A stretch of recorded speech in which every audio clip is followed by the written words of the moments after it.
Baik, Bapak Ibu, selamat siang. Yang saya hormati Bapak Ibu semua, Bapak Ibu guru SMA Negeri 7 Jayapura, ada Bu Marsya, Pak Guru Fatwa, Pak Yayan, Pak Felix, Pak Haryo, Bu Juneti, Bu Else, Bu Evi, Bu Erwin, Bu Joyce, Bu Agnes, Bu Tasem, Bu Guru Yuli, Bu Susti, Bu Sartini, Bu Dwi. Kalau yolo semua habis makan ya.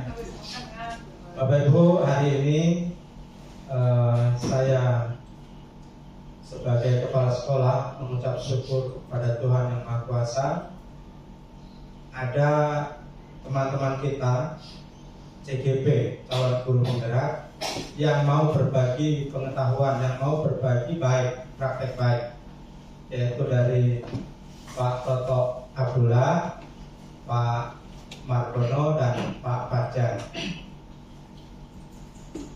Hari ini Bapak Ibu, materi yang mau disampaikan oleh teman-teman CGP ini adalah tentang disiplin positif, motivasi perilaku manusia, hukuman, dan penghargaan. Atau kalau materi materi pokoknya itu adalah budaya positif. Untuk meningkat waktu, nanti Pak Toto selanjutnya ya kasih materi, gantian kasih informasi kepada kita semua. Selanjutnya bergantian, jadi Pak Toto, Pak Margono, dan Pak Fajar. Selanjutnya waktu disilakan kepada Pak Toto. Silakan. Terima kasih yang terhormat Bapak Kepala Sekolah, yang sekaligus calon guru penggerak, Pak Fajar, Pak Kasih Guru, dan Bapak Ibu Pak Kasih Ibu Yuli, Pak Kasih Umas dan Ibu Marsya, Pak Kasih Siswaan, dan Bapak Ibu semuanya. Mohon maaf tidak bisa menyebut satu persatu karena semakin siang semakin ngantuk, jadi tidak disebut satu persatu. Bapak Ibu, izinkan kami bertiga mewakili dari pemerintah, yaitu Balai Guru Penggerak, untuk menyampaikan budaya positif sekolah. Ini sebenarnya bukan hanya untuk yang sedang CGP, tapi untuk sekolah yang mempunyai CGP.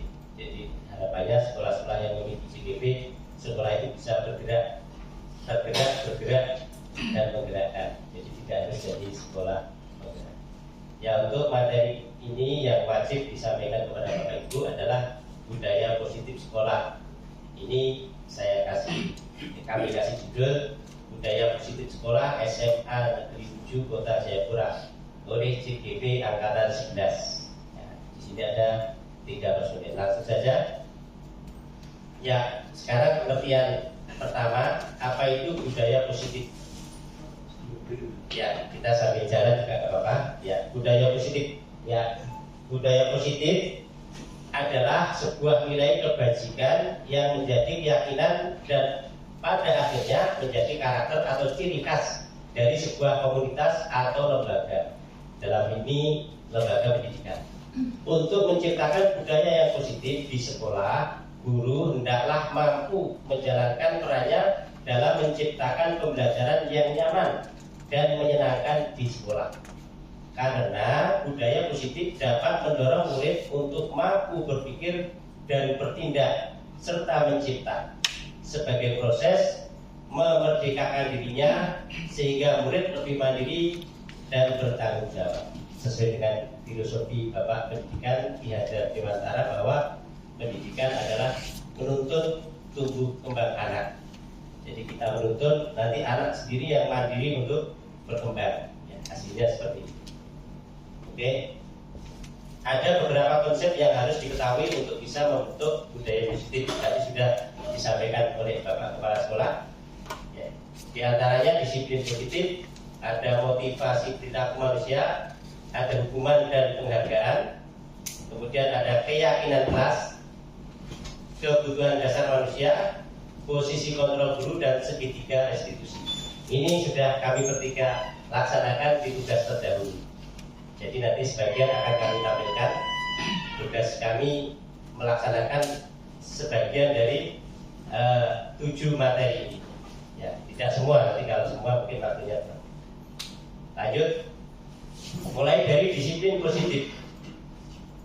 Disiplin positif adalah cara menerapkan sikap disiplin yang bertujuan untuk menumbuhkan kesadaran serta memberdayakan anak mandiri melakukan sesuatu tanpa iming-iming hukuman, sogokan, ancaman maupun hadiah. Nah, ini jadi disiplin tanpa ada motivasi dari luar, tanpa motivasi ekstrinsik. Jadi motivasinya intrinsik dari diri mereka sendiri. Ya, nanti ada hukuman, akibatnya apa, sogokan, akibatnya apa. Ya, itu seperti kita contohnya ya. Kalau kita disuruh tertib karena hukuman atau karena sogokan, mungkin bisa tertibnya akal-akalan. Ya, misalnya ya, pagi ceklok hilang terus sore datang. Nah, itu kan tertib tapi akal-akalan. Harapannya tertib tapi tumbuh dari hati. Itu anak-anak nanti ya, anak kita tertib tumbuh dari hati. Bukan karena dimarah guru, bukan karena selalu ditegur guru, bukan karena disogok atau sering dikasih makan oleh guru, maaf enggak ini. Itu tidak, tapi tumbuh dari hatinya anak-anak. Bagaimana caranya anak-anak ini sadar diri untuk memperbaiki diri. Ini arahnya ke sana nanti. Ketika kita sudah bisa menerapkan disiplin positif. Nah, ini ada beberapa motivasi perilaku manusia. Atau saya terus atau mungkin gantian. Mau lanjut dulu ya. Motivasi perilaku manusia. Jadi anak-anak kita kan manusia. Nah, kita pelajari motivasinya apa? Mereka berbuat begini itu motivasinya apa? Ya, motivasi perilaku manusia adalah alasan yang mendasari sikap dan perilaku manusia. Diane Goshen dalam bukunya Restructuring School Discipline menyatakan ada 3 motivasi perilaku manusia. Yang pertama, untuk menghindari ketidaknyamanan atau hukuman. Jadi orang tertib baik ada kalanya motivasinya ini supaya tidak dihukum, supaya tidak dipotong TDP-nya misalnya. Ya, itu motivasi 1. Ya, maaf ini contoh yang gampang, bukan nyindir-nyindir bukan ya. Termasuk saya ya tidak mau dipotong juga gitu. Nah, ini motivasi 1. Ya. Motivasi 2 untuk mendapatkan imbalan atau penghargaan dari orang lain. Ya, kalau guru misalnya tertib nanti biar dapat amplop dari Kepsek sering-sering. Nah, mungkin begitu kalau guru. Kalau murid mungkin supaya dapat pujian dari guru, supaya dapat nasi bungkus dari kantin misalnya ya kalau murid ya. Nah, itu motivasi kedua. Dia berbuat baik atau tertib karena imbalan. Nah, harapannya yang ketiga ini menjadi orang yang mereka inginkan dan menghargai diri sendiri dengan nilai-nilai yang mereka percaya. Percaya ini baik dan harus dikerjakan. Dikasih hadiah kah tidak, dikasih hukuman kah tidak, pokoknya saya harus baik. Ya, itu yang diharapkan. Yang nomor 3 ini tertanam ke anak-anak kita. Tentunya guru insya Allah juga, saya yakin Bapak Ibu guru juga sudah seperti itu semuanya. Jadi tertanam ya bukan karena apa-apa ya, memang kita bertanggung jawab dengan tugas kita. Nah, anak kita harapannya seperti itu. Ya, dia bertanggung jawab di sekolah, belajar baik, tertib, karena tahu bahwa itu harus mereka lakukan. Jadinya nanti keyakinan kelas, keyakinan sekolah. Nanti ada yang tunggu. Ini saya tunggu kode Bapak kalau disuruh berarti ya berarti, kalau nggak disuruh ya baca terus ya. Ya. Oke. Ya. 1. Ini untuk meningkat saya tidak baca letter seperti tulisan ya. Nanti Bapak Ibu bisa baca sendiri. Untuk menghindari ketidaknyamanan atau hukuman. Tadi sudah ya. Ya, supaya tidak dihukum guru, saya harus tertib. Supaya nggak dihukum guru, supaya nggak dimarah guru, saya harus tertib. Wah, saya nggak enak sama pemerintahnya, harus saya terlambat misalnya. Itu berarti untuk menghindari ketidaknyamanan. Kalau ada murid yang seperti itu. Yang kedua, untuk mendapatkan imbalan. Ini nggak saya baca letter juga. Jadi, wah saya datang pagi lah nanti biar dapat nasi bungkus dari kantin misalnya, gratis lumayan. Itu motivasi kedua. Yang diharapkan seperti ini. Ini Bapak Ibu secara tidak langsung anak-anak kita sudah di lapangan. Berarti dia motivasinya sudah seperti ini untuk menjadi orang yang mereka inginkan. Berarti dia sudah memahami bahwa dia ingin jadi anak yang berguna tanpa disuruh. Ada beberapa tanpa disuruh langsung nyatu di halaman. Ya, ya Bapak Ibu. Ada tuh yang seperti ini. Nah, harapannya semua murid seperti ini. Harapannya. Nah, tapi ini masih kalau orang Inggris bilang very well. Di sini masih jarang. Nah, supaya nggak jarang bagaimana? Nah, ini kita bersama nanti kita pelajari ilmunya dari dosen. Saya sempat penasaran dengan ilmu ini, tapi saya praktekkan ada kalanya berhasil, ada kalanya tidak. Kalau nggak salah, dia berdua dia nggak salah. Beliau pasti sudah melaksanakan ilmu ini karena ada tuntutannya. Pak Fajar juga sudah, Pak Margono sudah. Ini tinggal berbagi kepada Bapak Ibu semuanya. Oke, masih lanjut. Sekarang lanjut. Ya, silakan Pak Margono melanjutkan. Masukkan saya tambah. Kalau saya pastinya. Oh ya, oke. Lanjut. Tidak. Oke. Supaya tidak bisa. Oke. Hukuman, konsekuensi, dan restitusi. Ini nanti Ada 3 Bapak Ibu. ya sudah 3. Konsekuensi restitusi. Hukuman, konsekuensi, restitusi. Ini untuk membentuk budaya positif tadi. Ada dibentuk budaya positif dengan dihukum, ada dengan konsekuensi, ada dengan cara restitusi. Nah, untuk menghasilkan yang ketiga tadi itu dengan cara restitusi. Nah, apa itu restitusi? Nanti bisa kita pelajari lebih lanjut setelah yang satu ini. Lanjut. Hukuman. Hukuman. Apa itu hukuman? Hukuman ini saya baca ret supaya waktu cukup. Masih banyak Pak. Oh masih. Ya. Hukuman bersifat tidak terencana atau tiba-tiba. Anak atau murid tidak tahu apa yang akan terjadi dan tidak dilibatkan dalam memutuskan. Hukuman bersifat satu arah dari pihak guru yang memberikan, dan murid hanya menerima suatu hukuman tanpa melalui suatu kesepakatan atau pengarahan dari pihak guru, baik sebelum atau sesudahnya.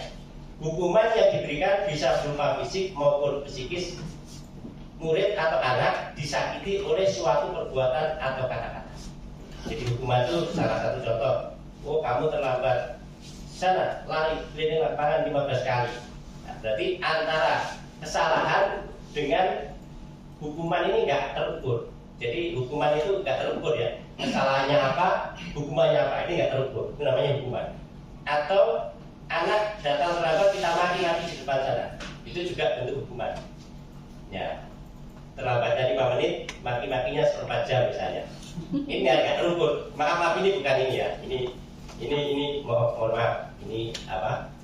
Bukan menyindir, tidak bisa. Kayaknya nggak ada di sini guru dan mungkin Bapak Kapten bisa. Ya, betul Bapak Ibu. Yang hukuman ini mungkin yang biasa sering terjadi. Mungkin yang biasa sering terjadi yang ini Bapak Ibu, ada tiga hal yang diinformasikan: hukuman, konsekuensi, dan restitusi. Dan hukuman itu kan kita sudah baca tadi dari Pak Toto sampaikan, tidak terencana atau muncul tiba-tiba. Anak atau murid tidak tahu apa yang akan terjadi dan tidak dilibatkan, tidak juga terukur. Jadi ini informasi yang terjadi saat ini. Nanti kita lihat pada sesi berikutnya tentang konsekuensi. Nantinya Pak. Ada tambahan? Dia Pak Margono. Lanjut terus. Oke. Jadi Pak Margono jadi instruktur sekarang. Konsekuensi. Ini karena panjang, jadi saya rangkum saja ya. Konsekuensi ini dalam rangka penegakan disiplin, tapi terencana dan terukur. Dan tetap anak belum dilibatkan, tapi ini terencana dan terukur. Misalnya sudah ada aturan, atau kalau mengotori ruangan berarti konsekuensinya membersihkan. Ini berarti terukur dan ada terencananya. Misalnya kalau terlambat berarti harus nanti menambah jam setelah pulang misalnya. Ini berarti konsekuensi. Ya, ini. Jadi ada rencana baik. Kemudian walaupun anak nggak dilibatkan, tapi ini ada ada terukur antara kesalahan dan konsekuensi. Beda dengan hukuman tadi nggak ada ukuran. Betul? Ya. Betul Bapak Ibu ya. Tadi hukuman, sekarang ini konsekuensi. Nah, mungkin Bapak Ibu di sini ada yang pernah melakukan dua hal ini, pernah dilakukan? Siapa? Coba bersuara. Masuk saya juga. Silakan. Mungkin ada yang Bapak Ibu yang mau bersuara, cerita kasusnya apa untuk jadi pengalaman. Siapa yang berani bercerita Bapak Ibu? Mana yang hukuman, mana yang konsekuensi. Sebelum kita masuk di restitusi, ada yang indah di restitusi. Tapi yang dua ini yang biasa kita sering lakukan. Silakan Bapak Ibu. Mungkin suaranya Bapak Ibu ada yang masuk di rekaman. Silakan. Pak Guru mungkin yang pernah mungkin terjadi pada saat kasus hukuman atau kasus konsekuensi.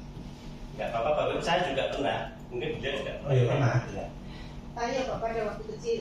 Dia sekarang di sekolah. Pada di guru. Di sini belum pernah jadi. Belum. Oh. Bapak Ibu yang lain mungkin ada yang sudah pernah. Ini pelaku atau Ya misalnya anak lambat, Bapak Ibu hukum, cerita sedikit di situ. Silakan. Saya kasih kesempatan. Ayo, terima kasih Ibu. Salut. Terima kasih Bapak Pendidikan. Hukuman, ini pengalaman saya pernah memberikan hukuman ke anak ya itu ya Pak. Iya. Ya. Pernah hukum kan? Hukum ke anak saya ya masih eksklusif kalau anak-anak yang lambat itu. Saya suruh anak-anak angkat sampah di sana. Dari sana angkat sampai belum di situ. Karena satu kasus anak-anak saya suruh angkat, mereka putar ke sana, saya berdiri di sini. Jadi mereka tidak saya lihat saya, mereka putar saya ke sini, saya kejar. Di situ mereka putar saya. Jadi memang satu hari itu mereka goreng saya ke lapangan itu dan ada satu anak itu memang saya marah dari sana. Bapak bilang dia terlambat berapa menit, saya marah itu lebih panjang dari waktu terlambat itu karena saya dengan itu. Jadi anak putar saya di satu sekolah ini mereka putar, jadi saya dulu mereka berada di sana. Saya dari sini mereka berada di sana. Itu mungkin dia masuk kepada hukuman. Iya. Kemudian untuk apa konsekuensi anak yang saya kasih tugas misalnya 2 kali berturut-turut. Jadi pada akhir penilaian itu misalnya ada anak itu dia apalnya misalnya kosakata itu dia apalnya misalnya 15 kosakata ini kamu harus hafal. Ada anak yang hafal, ada yang tidak. Hari berikut lagi tema yang baru kosakata dia tidak hafal lagi. Jadi 2 kali berturut-turut itu memang saya kasih nilainya itu di bawah. Walaupun kadang saya lihat dia jawabnya benar, tapi saya ragu dia punya jawaban. Ini betul murni dia punya kerja atau tidak? Karena saya tahu berapa kali pertemuan itu setiap tema itu dia tidak tahu kosakata. Ya itu mungkin konsekuensi ya. Itu contoh yang terjadi. Apakah benar konsekuensi atau tidak nanti Bapak berpikir bisa teruskan. Mungkin saya sedikit tambahkan. Atau ini dulu atau ya beliau tadi. Oh iya. Mas nanti beliau. Coba satu kita ya. Pak itu jawab beliau. Nanti saya bawa ke sana. Oke. Ya, terima kasih Pak Sekolah. Dan bersama terima kasih pengalamannya, berbaginya. Ya betul, yang pertama tadi adalah hukuman karena dengan terlambat terus disuruh mengangkat sampah. Jadi mungkin nggak ada hubungannya antara terlambat dan mengangkat sampah. Dan mengangkat sampah nggak ada ukurannya seberapa sampahnya. Terlambat seberapa, sampahnya seberapa kan nggak ada ukuran. Nah, itu betul itu hukuman. Kemudian yang kedua betul konsekuensi karena memang ada ukurannya. Karena tadi sering nggak masuk berarti nilainya di apa istilahnya berat gitu ya. Ya walaupun mereka dapat nilai bagus, Ya. tapi saya ragu dengan nilai itu apakah itu murni. Ya itu. Dia. Itu. Ya. Ya betul itu konsekuensi karena sering nggak masuk maka rentang penilaiannya lebih berat. Ya bobot penilaiannya lebih berat. Ya konsekuensi. Oke, sudah. Selanjutnya Pak silakan Pak. Nah, Baik, terima kasih atas waktu yang diberikan. Tadi saya tidak begitu paham, tapi setelah bicara saya akan paham sedikit. apa itu hukuman dan apa itu konsekuensi dan apa namanya yang terakhir restitusi. Ya. Jadi kalau yang berhubungan dengan hukuman seperti yang tadi Pak sudah jelaskan bahwa itu tidak ada apa namanya ukuran, sementara apa konsekuensi ada ukuran. Jadi setiap saat kita lakukan apa yang sudah kita lakukan di sini, macam beberapa tahun yang lalu kita disiplinkan anak-anak, ada yang kita lakukan semacam hukuman, tetapi juga ada yang kita lakukan semacam apa namanya konsekuensi. Di mana saya lihat itu kalau hukuman berarti tidak ada solusi untuk bagaimana menangani masalah itu. Dalam misalnya kalau anak itu dia terlambat, berarti kita memberikan hukuman yang apa namanya yang seperti itu saja, bisa kita suruh dia pusat atau apa namanya dia lari-lari. Nah, itu berarti menurut saya ada konsekuensinya juga, di mana karena dia terlambat maka kita memberikan hukuman seperti itu dengan tujuan supaya nanti lain kali tidak boleh apa namanya buat hal yang sama lagi. Kemudian hukuman yang kita berikan itu ada keuntungan juga, di mana anak itu misalnya kurang olahraga ya bisa dia olahraga dan sehat seperti itu. Dari saya itu yang berhubungan dengan hukuman dan konsekuensi. Kemudian restitusi sering juga terjadi kalau anak itu ada buat kesalahan begitu. Kita di sini sudah lakukan atau belum? Misalnya kita apa hukumannya itu bentuk misalnya mungkin dia bawa pot bunga begitu. Pot bunga berarti itu istilah orang bilang sebagai pengganti dari hukuman yang kita berikan kepada dia. Jadi setelah dia sudah ambil apa yang kita bilang apa untuk dia ambil, berarti sudah hukumannya sudah tidak ada lagi, restitusinya tidak ada lagi. Ya itu mungkin dari saya begitu. Ya. Baik Pak. Pak Tuh, ini anggapi. Oke, luar biasa Mas Chandra. Jadi bukan maksudnya baik ya, hukum itu maksudnya menertibkan. Ya, cuma nanti ada teori kita dari Dayabos itu, ya memang ada kalanya harus dihukum, tapi akan lebih bagus menurut ini Dayabos nanti ke arah restitusi. Tapi pernah saya tanyakan juga, ya ini disclaimer dulu ya. Pernah ada yang tanya ke instruktur waktu elaborasi, apakah semua bisa direstitusi? Nah waktu itu saya berusaha angkat tangan, saya jawab tidak Bu, karena ada kalanya kita harus bekerjasama dengan orang tua siswa, karena kita nggak bisa merestitusi sendiri. Ada kalanya juga kita harus bekerjasama dengan kepolisian. Nah, pernah terjadi. Iya Pak, saya setuju. Jadi instruktur juga setuju. Jadi tidak semua bisa direstitusi, tetapi kita berusaha yang normal, anak yang normal itu kita lakukan yang baik dulu dengan cara restitusi. Dengan begitu Pak. Ya, mohon maaf ya. Apa itu restitusi? Lanjut Pak. Pak Batono. Oh nanti. Baik Pak, saya Ya. restitusi Pak. Pakai itu ada Oh ya. slide-nya restitusi. Ya. Slide. Oh ya. Bapak Ibu mungkin Bapak Ibu bisa melihat ini. Jadi yang tadi itu hukuman, konsekuensi dan restitusi. Yang sekarang model baru yang saya baru dengar juga ini adalah restitusi ini yang baru. Ya kita baca sama-sama Bapak Ibu, kita baca sama-sama. Jadi restitusi itu adalah proses menciptakan kondisi bagi murid untuk memperbaiki kesalahan mereka, sehingga mereka bisa kembali kepada kelompok mereka dengan karakter yang lebih kuat atau lebih baik.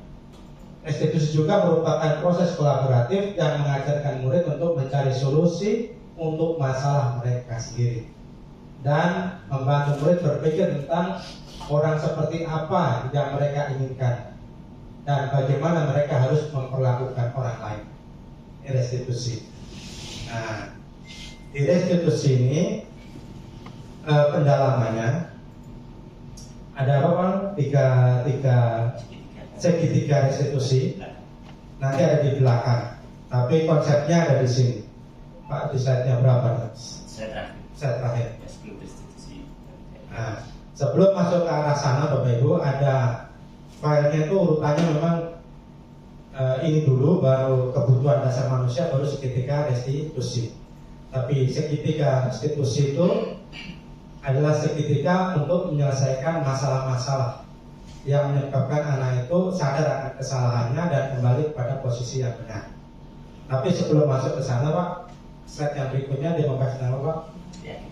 Keyakinan kelas.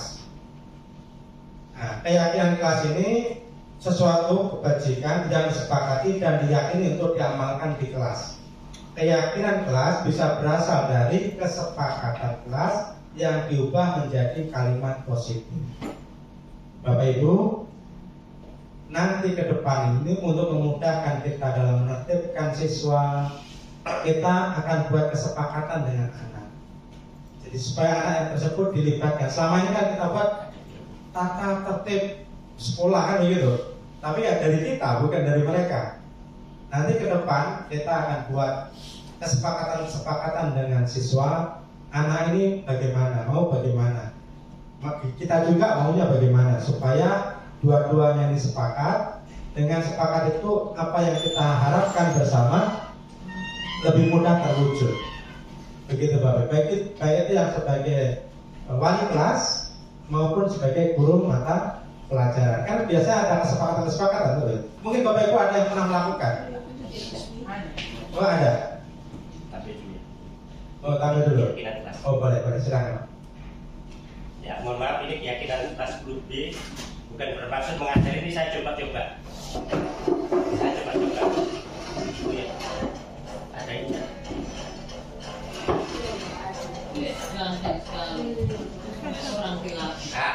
Ini mohon maaf wali kelas bukan mendahului, tapi ini saya coba-coba. Nanti hasilnya kelihatan di film. Jadi keyakinan kelas 10B itu berdoa. Ya, pertama berdoa sebelum belajar. Terus tertib dan tepat waktu. Ini kalimat negatifnya kita hilangkan semua. Terus gotong royong. Aktif dalam pembelajaran. Ini termasuk ya macam-macam isinya. Saling menghargai. Tertib dalam penggunaan alat-alat. Ya, alat-alat. Oh ini apa salah? Alat-alat itu aja. Terus di bawahnya perhatian saat pembelajaran. Terus memakai seragam yang sesuai, menjaga kebersihan, terakhir kejujuran. Ya kejujuran itu termasuk nuri dan sebagainya, saya jelaskan ke anak-anak.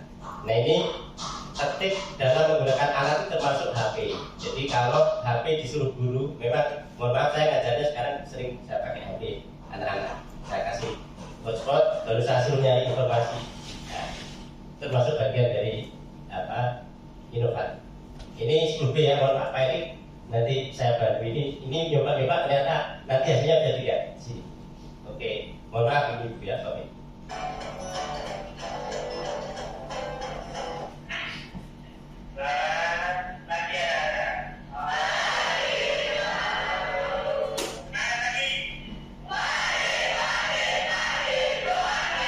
Ya, ini bukan settingan, ini saya alami saja, alami berjalan, bukan saya setting saya suruh pilih. Ini alami.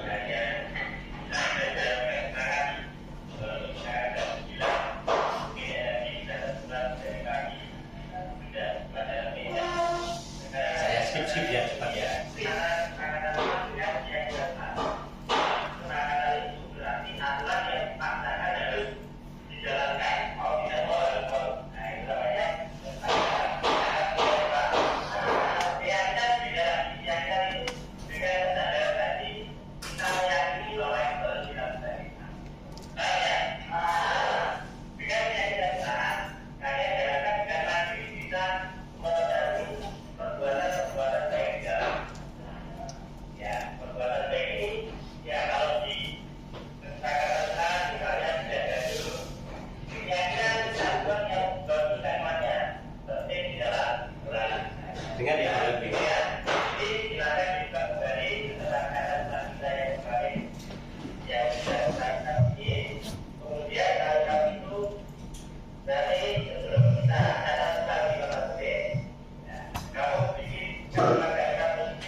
10B ini sebelumnya sudah saya ajak bikin keyakinan atau kesepakatan kelas. Tapi kalimatnya negatif, tidak, malas, tidak. Saya suruh jadi keyakinan supaya positif seperti kalimat tadi.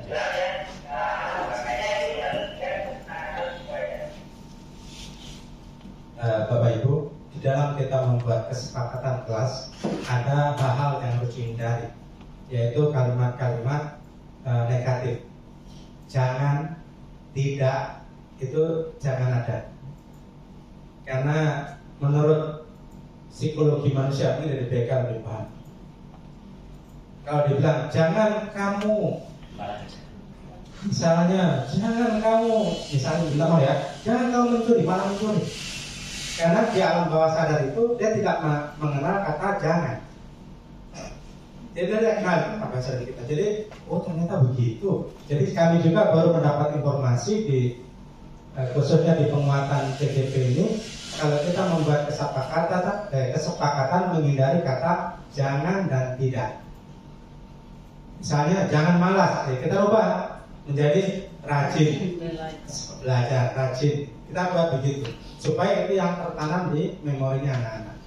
Kata jangan tidak masuk di memori anak-anak. Di alam bawah sadar kita nggak termasuk. Itu yang saya catat di titik penting ketika kita membuat kesepakatan.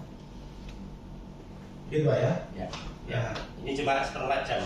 Dan setelah itu Pak Bujena kemudian kita berdoa dulu supaya dapat pemikiran yang bagus. Saya suruh kita dulu supaya dituntun oleh Tuhan dalam berpikir membuat keyakinan. Ya, skip aja. Nah ini doa. Nah terus saya bagikan sticky note. Ya terbagi semua. Dari sini nanti saya suruh nempel ke papan tulis. Ya, saya suruh nempel ke papan tulis. Sudah semua. Saya baca satu-satu, kemudian saya rangkum. Rangkumannya saya tulis di sampingnya sini. Ya, ini ya. Terus setelah itu, ya kita rangkum dari tulisan anak-anak ini. Kita baca satu-satu.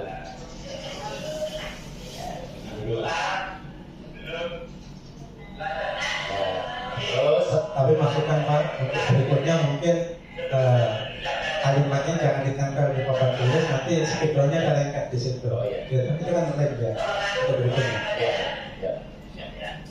Ya, untuk berikutnya pakai ya.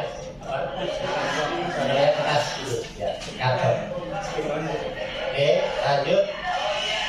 Jadi ini yang belum tercover. Siapa yang merasa belum tercover usulannya? Saya tanya satu-satu. Ya, yang semua ini ada di sini. Jadi dirangkum.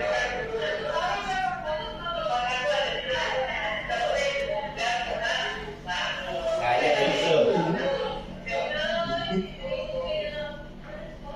Mengikuti kegiatan sekolah. Jadi masuk dalam aktif. Nah, sudah masuk di situ. Oke semua sudah tercover sampai diam semua. Nah, sudah tercover diam semua. Sudah setuju semua, oke.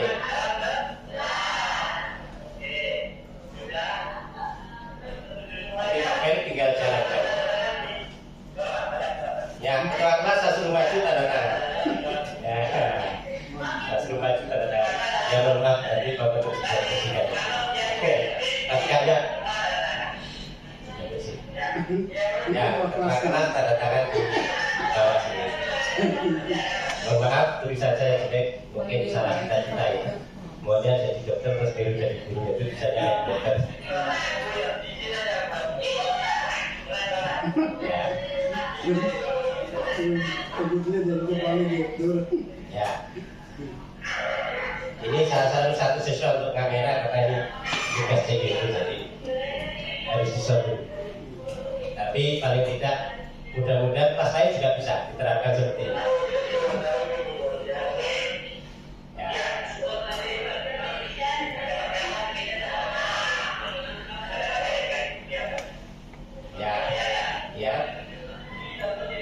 Ini sederhana saja karena spontan.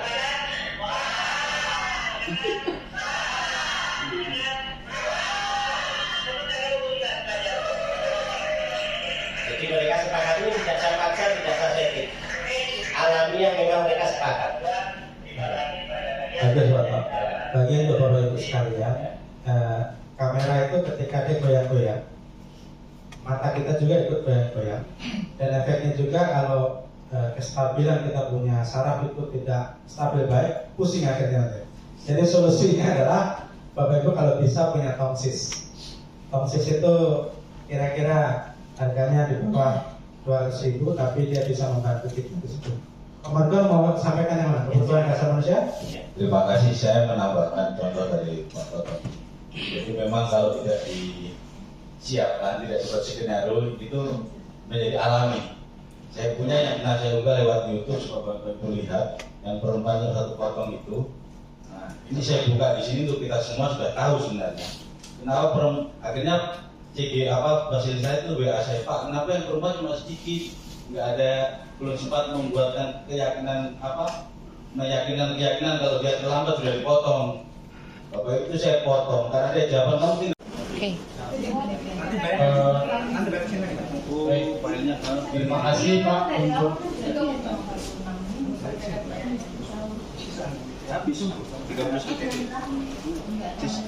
untuk Bapak Ibu yang izin nanti jangan lupa balik ya. Ada ice breaking. Es krim. Ada es krim kan? Ampau.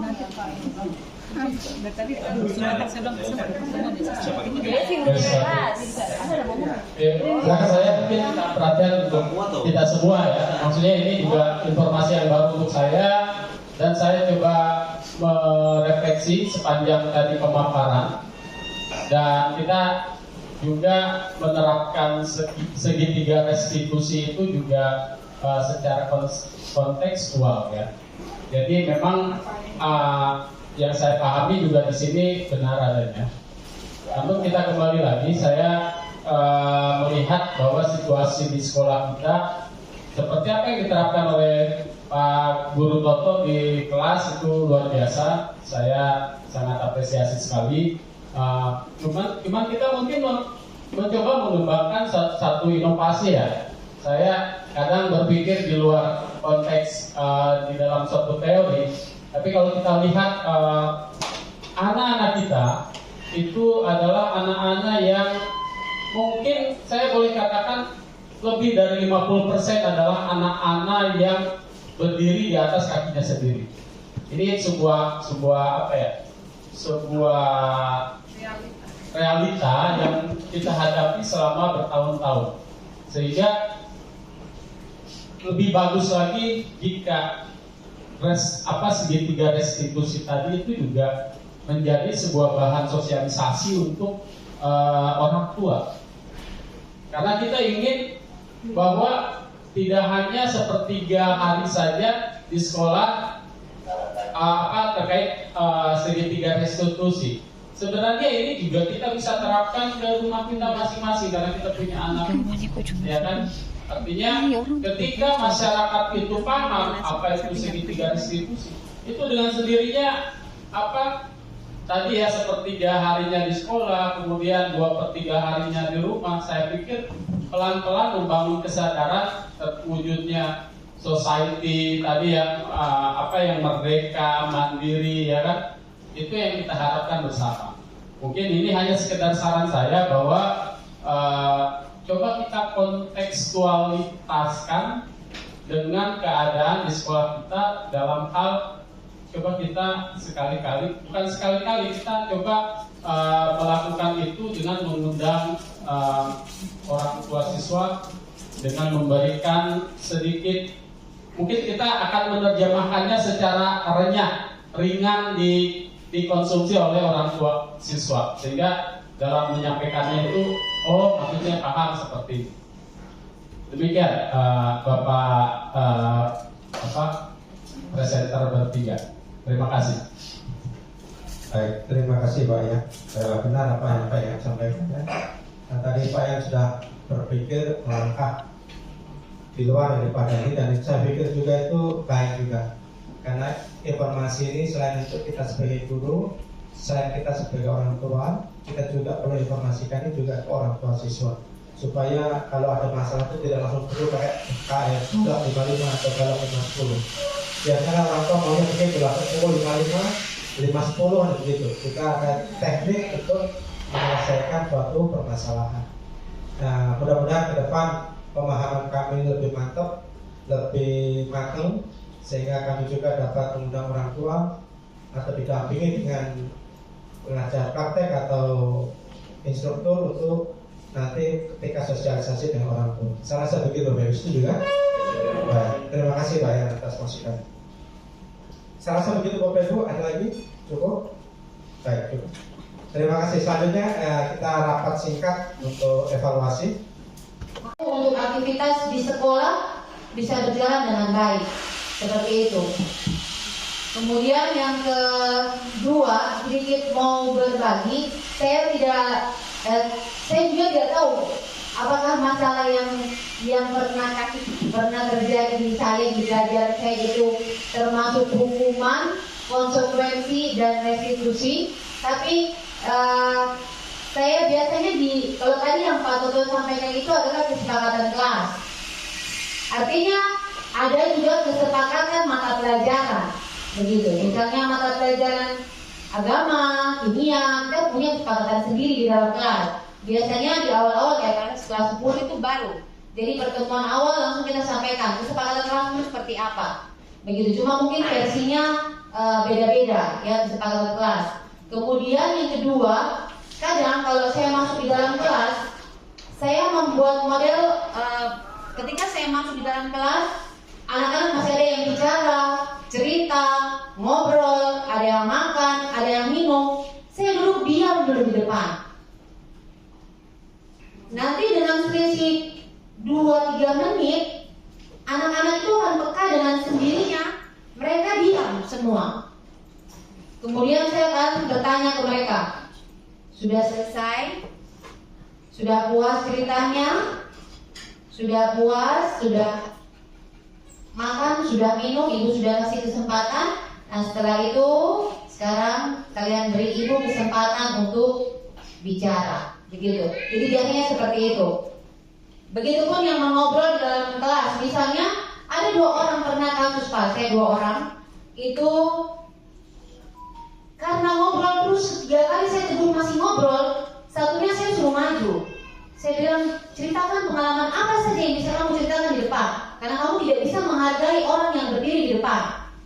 Dia berdiri, dia bingung, dia garuk kepala, dia ini dan itu dan sebagainya. Kemudian saya sampaikan, geser. Saya tidak sampaikan dia dulu, tapi saya suruh dia bergeser. Saya suruh maju temannya yang satu yang diajak ngobrol. Silakan maju. Temannya maju.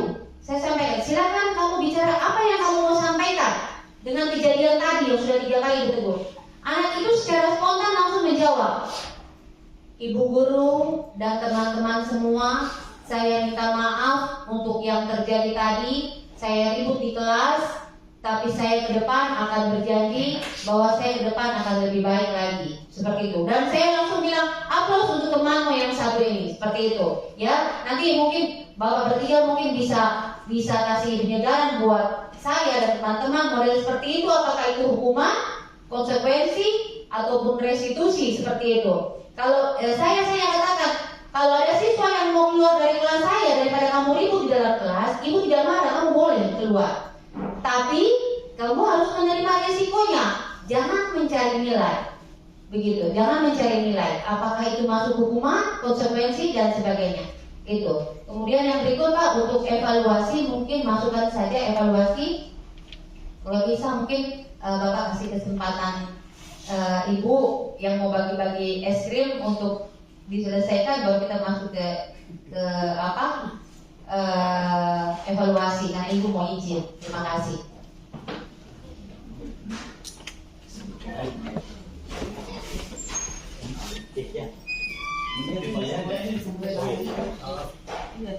Ya, karena ini Bu Erwin ada kalau contoh anak, bukan Bu Erwin ya, maksudnya bendahara. Bapak Ibu, sebelum saya masuk ke arena evaluasi,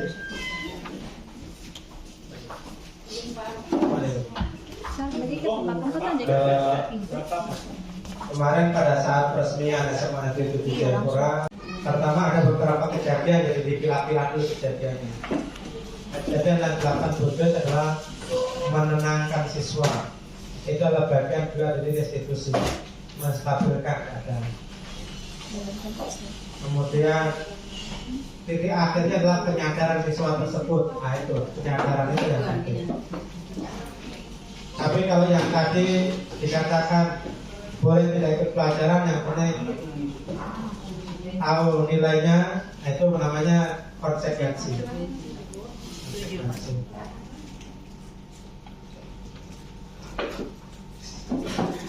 Saya rasa begitu ya, Bu.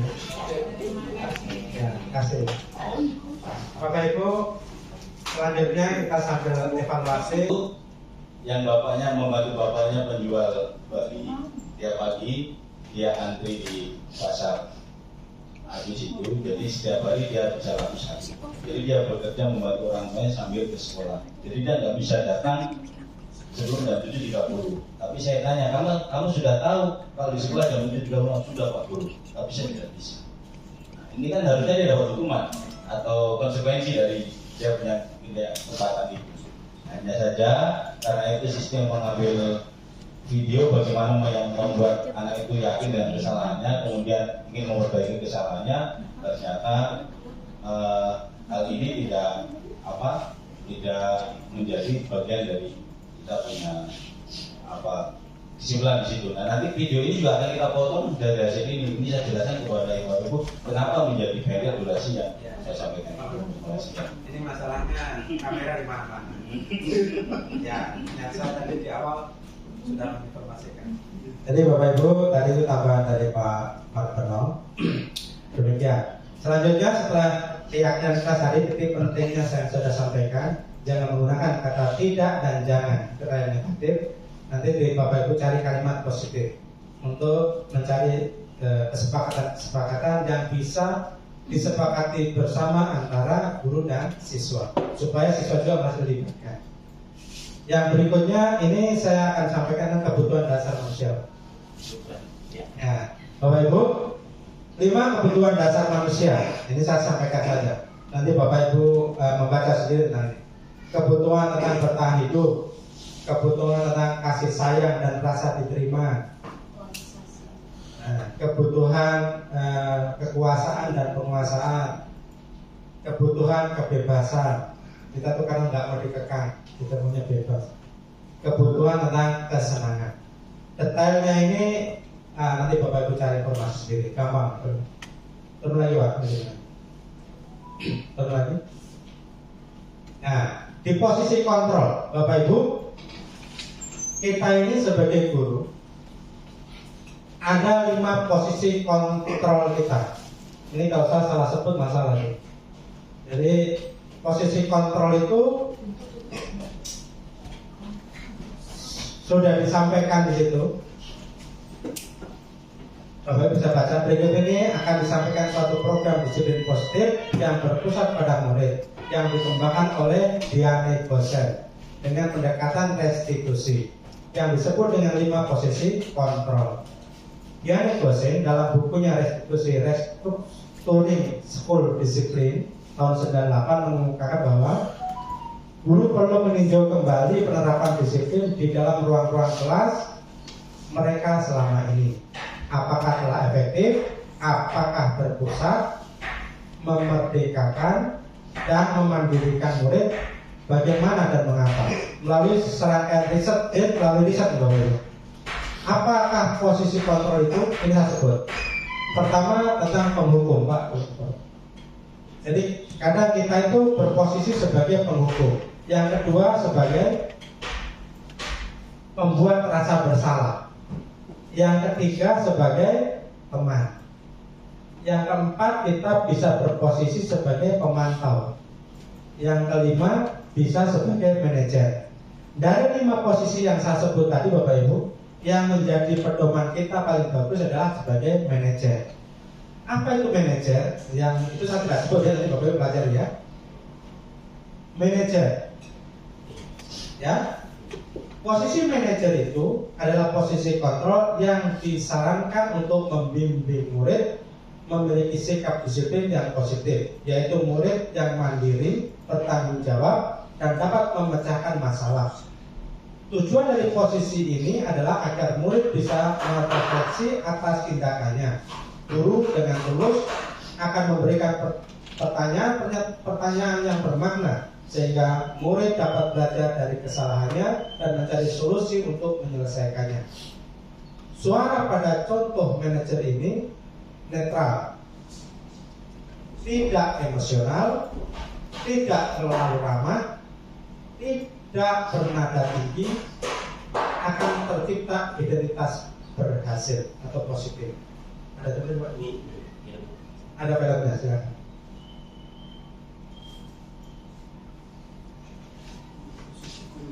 Posisi kontrol ada 5.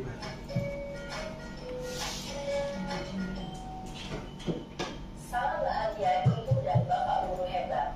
Dalam penerapan disiplin positif restitusi, salah satu program yang digunakan adalah 5 posisi kontrol. 5 posisi kontrol restitusi adalah proses perjalanan seorang teknis agar dapat mencari dunia. Pada video kali ini, kita akan membahas tentang 5 posisi kontrol yang dikembangkan oleh Diane Gosling dan contoh penerapan.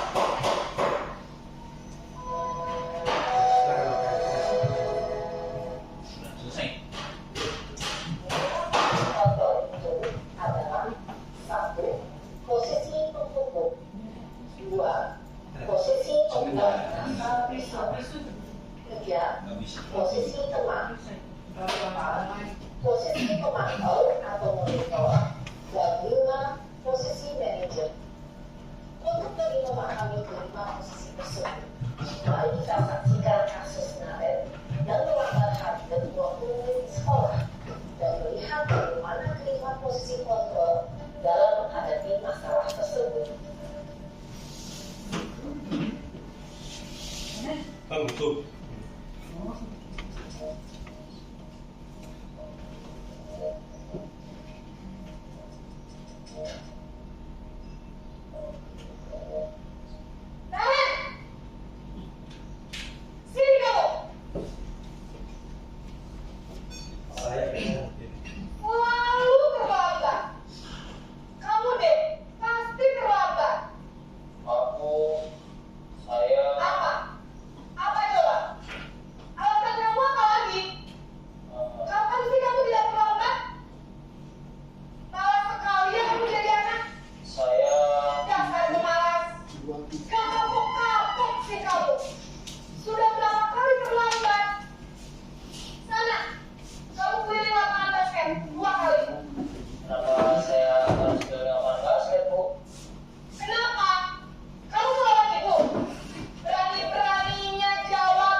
Posisi penghukum biasanya berbicara dengan nada tinggi, menghardik, menunjuk-nunjuk, menyakiti, dan menyindir.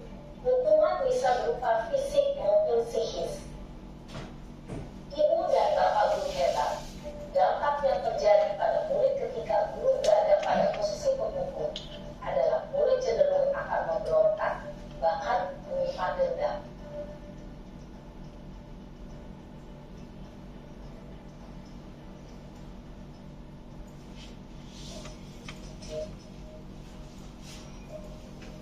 Jangan kaget ya Bapak Ibu. Ini membuat rasa bersalah. Ya, masih kencing.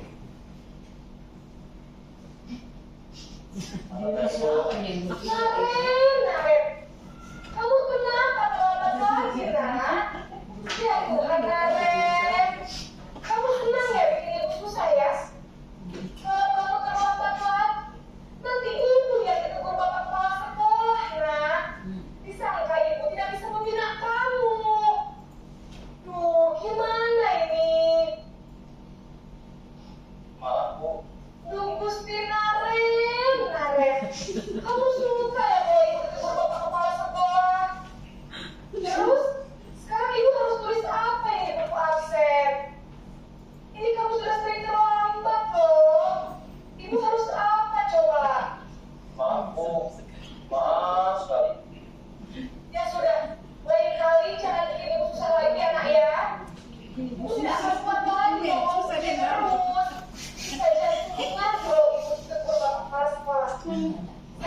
di kelas.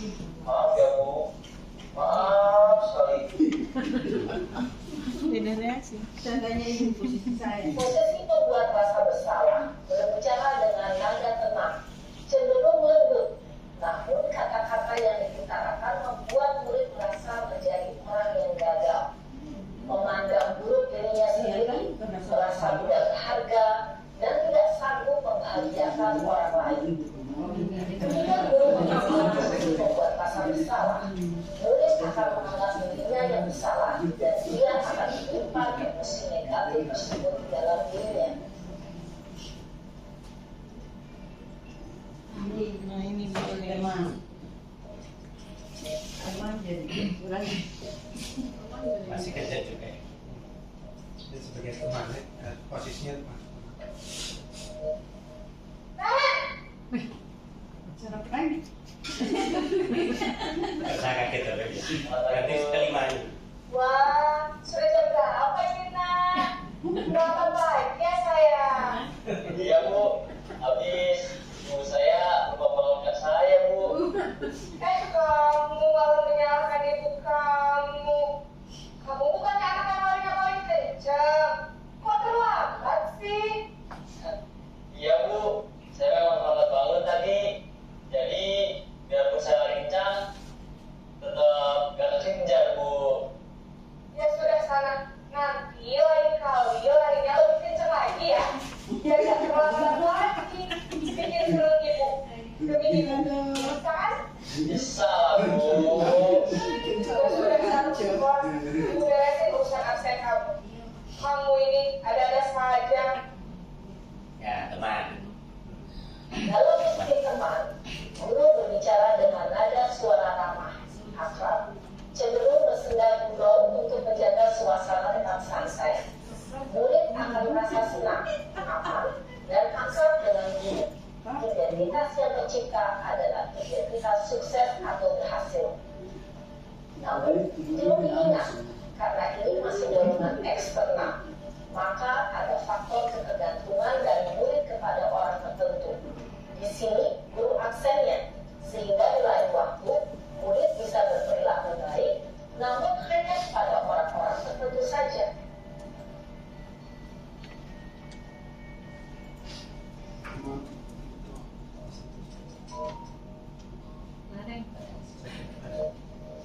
Kenapa yang lain? Ini berarti yang masih yang ramai.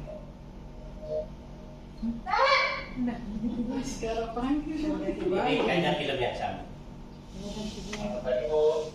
Naren, apa peraturan sekolah kita tentang jam berapa kita harus masuk sekolah, kan? Kita harus di sekolah jam 7 Bu. Iya betul, sekarang sudah jam 7.20. Naren sudah tahu konsekuensinya jika terlambat hadir. Paham Bu, saya harus tinggal kelas pas jam istirahat selama 20 menit. Iya benar, konsekuensinya demikian. Jadi nanti jam 9.30 pas istirahat, kamu harus tinggal di kelas, kerjakan tugas tambahan seputar ketinggalan kamu, ya? Baik Bu. Posisi pemantau mengandalkan penghitungan atau data untuk mengontrol murid. Guru mengarahkan murid berdasarkan peraturan dan konsekuensi. Seorang pemantau menunjukkan bahasa tubuh dan ekspresi wajah yang datar dan cenderung formal.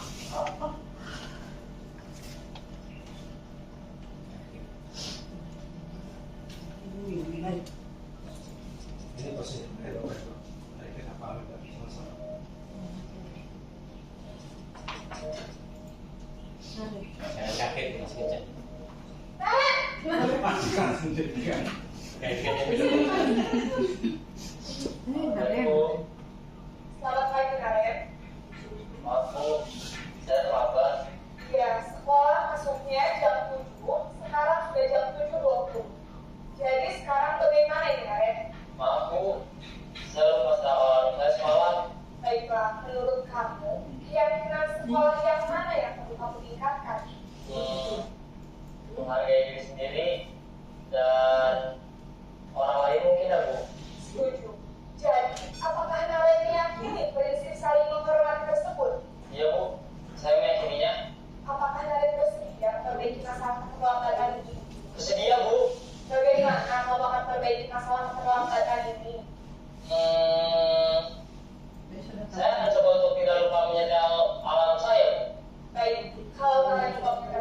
di rumah, ada orang yang kira-kira bisa bantu mengingatkan tidak? Ada Bu, kakak saya, Kak Ema. Ada lagi selain Kak Ema? Selain Kak Ema, ada ibu saya. Baik, jadi yang mengingatkan Red adalah Kak Ema dan ibu kalian. Kira-kira akan mulai kapan ya Red? Setelah pulang sekolah, akan segera saya lakukan. Baik, jadi Karen akan setel alarm untuk bangun besok pagi dan akan diingatkan oleh kakak dan ibu Karen ya. Ada lagi yang mungkin perlu dilakukan Karen agar tidak terlambat bangun lagi? Tidak ada Bu. Baik Karen, terima kasih untuk kerjasama kamu. Sekarang kamu perlu kembali ke kelas belajar. Baik Bu, terima kasih. Posisi manajer adalah posisi kontrol yang disarankan untuk membimbing murid memiliki sikap disiplin yang positif, yaitu murid yang mandiri, bertanggung jawab, dan dapat memecahkan masalah. Tujuan dari posisi ini adalah agar murid dapat berefleksi atas tindakannya. Guru akan dengan tulus memberikan pertanyaan-pertanyaan bermakna, sehingga membuat murid dapat belajar dari kesalahannya dan mencari sebuah solusi untuk menyelesaikannya. Ibu dan bapak guru hebat, setelah mengamati adegan kelima posisi kontrol tadi, kira-kira posisi mana yang paling ideal? Posisi mana yang dapat Ya, tentu posisi manajer.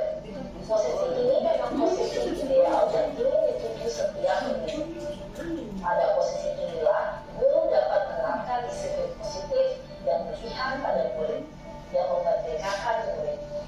Perjalanan seorang pendidik tentunya tidak mudah untuk sampai pada posisi seorang manajer. Namun, tujuan kita pasti, yaitu menciptakan murid-murid yang mandiri, merdeka, dan bertanggung jawab. Semoga penggambaran 5 posisi kontrol yang telah diperlihatkan ini dapat menjadi ajang refleksi bagi kita semua, agar dapat terus mengasah dan menerapkan disiplin positif yang memerdekakan murid. Mari terus berlatih dan bersemangat. Selamat menerapkan. Salam dan bahagia, Ibu dan Bapak Guru hebat. Demikian Bapak Ibu untuk 5 posisi kontrol. Tidak usah kami jelaskan, beliau punya penjelasan lebih detail daripada kami jelaskan. Selanjutnya yaitu sisi segitiga restitusi. Amat kono mungkin mau suara cuma masuk kok. Ya, menurut Diana Gosen dalam bukunya Restitution tahun 2001, berarti beliau menulis buku telah merancang sebuah tahapan untuk memudahkan para guru dan orang tua dalam melakukan proses untuk menyiapkan anaknya untuk melakukan restitusi. Bernama segitiga restitusi, restitution triangle. Ini baru saya temui 1 kali, ada segitiga baru. Aneh juga segitiga. Jadi segitiga itu 3 posisi Bapak Ibu. Pertama adalah tahapan menstabilkan identitas. Itu Pak, ada tahapan validasi tindakan yang salah. Yang ketiga, menanyakan keyakinan. Tapi karena sudah ada videonya, tidak usah saya bicara. Lihat videonya, betul ya? Ya. Oke. Ya.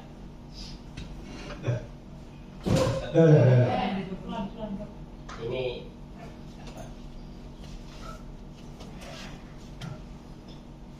segitiga restitusi.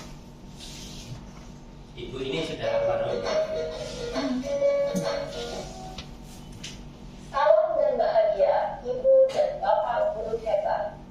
Pada video kali ini kita akan membahas tentang salah satu program disiplin positif yang diterapkan di lingkungan sekolah yang dikenal dengan nama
mempertahankan Siap. sesuatu yang penting bagi Nanti kalau saya izin mungkin kamu jemput bisa anak mempelajari suatu ketika perilaku ujung yang lebih efektif. Bersediakah kamu mempelajarinya? Selanjutnya, kita akan simak sisi terakhir, yaitu menanyakan keyakinan. Teori Foucault menyatakan bahwa pada dasarnya kita termotivasi secara intrinsik pada saat perilaku yang salah telah divalidasi dan identitas sukses telah stabil, maka murid telah siap mengaitkan keyakinan-keyakinannya dengan tindakannya yang salah dan pemikirannya telah bergeser ingin menjadi orang yang dituju. Pertanyaan-pertanyaan ini dapat mengaitkan keyakinan-keyakinan yang diambil murid. 1. Sebagai keluarga atau kelas, apa yang kita yakini? 2. Nilai-nilai apa yang telah kita sepakati? 3. Seperti apa gambaran sebuah kelas yang ideal bagi kita? 4. Kita ingin menjadi orang seperti apa?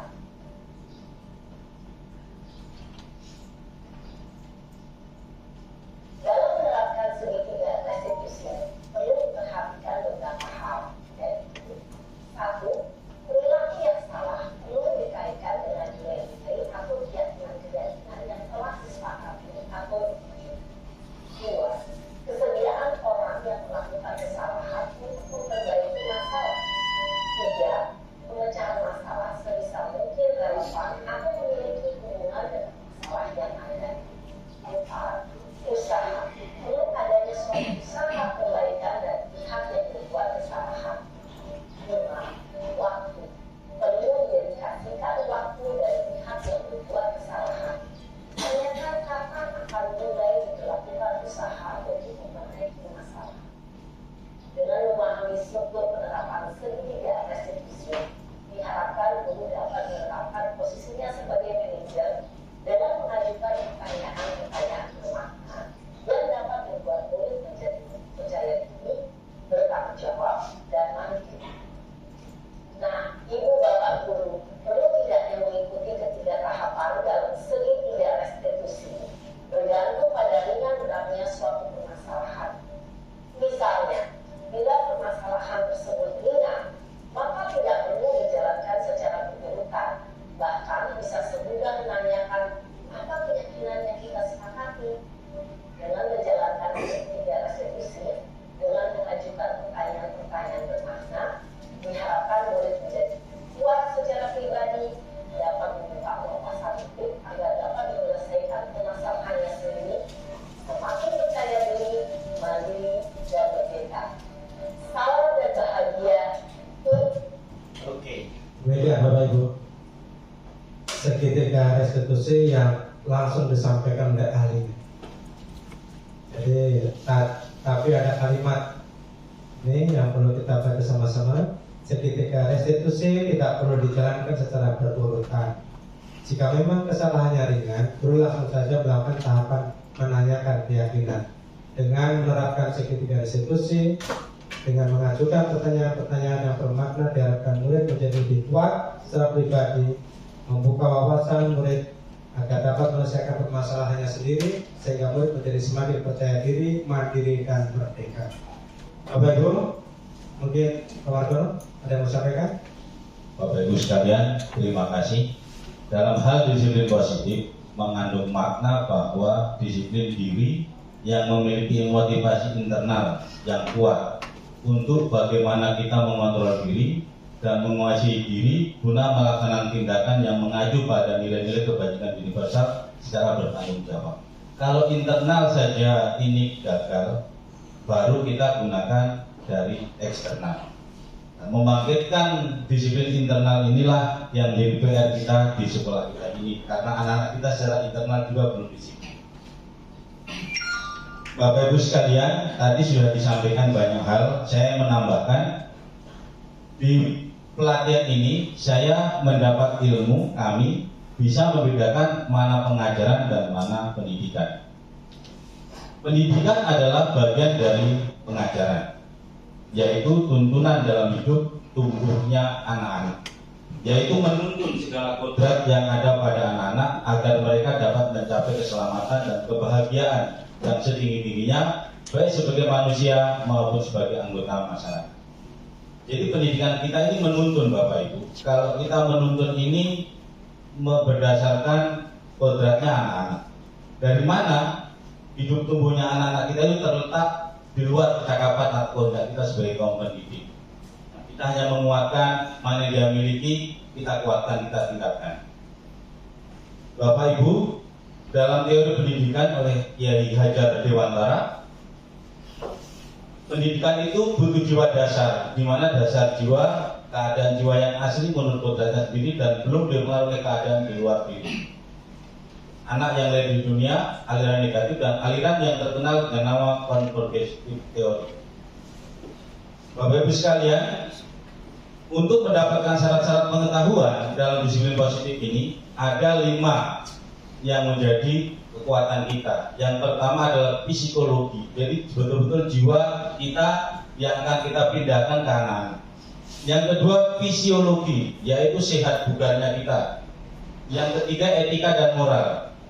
Yang keempat estetika, dan yang kelima adalah ikhtisar atau cara-cara kita melakukan tindakan pendidikan. Dalam tindakan pendidik ini Bapak Ibu ada 6 yang harus kita kerjakan. Pertama, kita harus memberi contoh. Tidak bisa kita suruh anak-anak datang pagi sebelum jam 7.30, sedangkan kita belum siap jam 7.30 di sekolah. Tidak bisa kita sampaikan ke anak-anak masuk kelas tepat waktu, sedangkan kita juga sering datang masuk kelas, masuk terlambat, keluar lebih duluan. Ini juga menjadi catatan kita dalam hal memberi contoh. Yang kedua, kebiasaan. Kebiasaan ini menjadi kita sendiri, kemudian anak-anak akan melihat. Yang ketiga, pengajaran. Yang keempat, perintah, paksaan, dan hukuman. Yang tadi, perintah, paksaan, dan hukuman yang menjadi hukuman, konsekuensi, dan restitusi. Yang kelima adalah tindakan. Jadi kita bertindak dan melakukan kegiatan itu yang pasti akan dilihat anak dan disimak oleh anak. Kita sendiri sebagai yang sekarang menjadi guru pasti mengingat bagaimana bapak dan ibu guru kita dulu menyampaikan pelajaran dan bagaimana bapak ibu guru dulu menjadi teman kita, menjadi manajer kita, menjadi membuat kita bersalah waktu itu. Dan yang terakhir, kita harus mempunyai pengalaman lahir dan batin. Nah, tanpa pengalaman lahir dan batin ini tidak mungkin anak-anak kita bisa kita tuangkan dan maksimal. Tentu kita akan bisa membaca kemampuan anak-anak kita kalau kita mengalami pengalaman lahir dan batin. Maka tidak mungkin tanpa pengalaman kita bisa membuat anak-anak termotivasi lebih baik. Ini yang saya tambahkan Bapak Ibu dalam yang disampaikan Pak Farjan, Pak Toto, mudah-mudahan menguatkan kita dalam kegiatan siang hari ini. Terima kasih. Terima kasih Pak Marto. Waktu kita sudah menunjukkan pukul 14.18. Sudah lewat dari 1 jam. Itu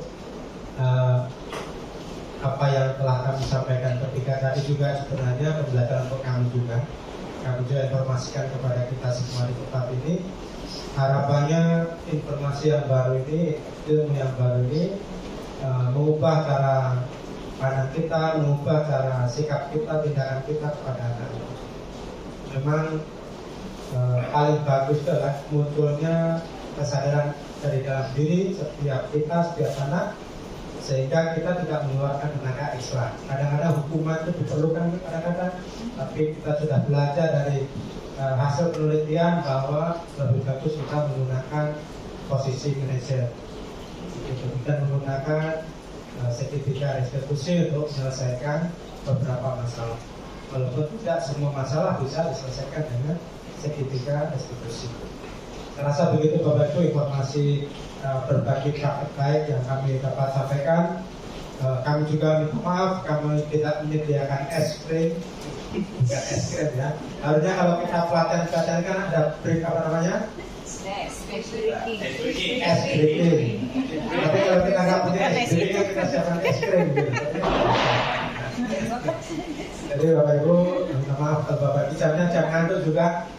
Tapi tidak-tidaknya informasi yang inspirasi dapat terekam kita punya memori dan dapat kita aplikasikan khususnya di SMA Negeri 7 Jayapura. Demikian, terima kasih. Maaf bila ada salah-salah. Selamat siang. Selamat siang.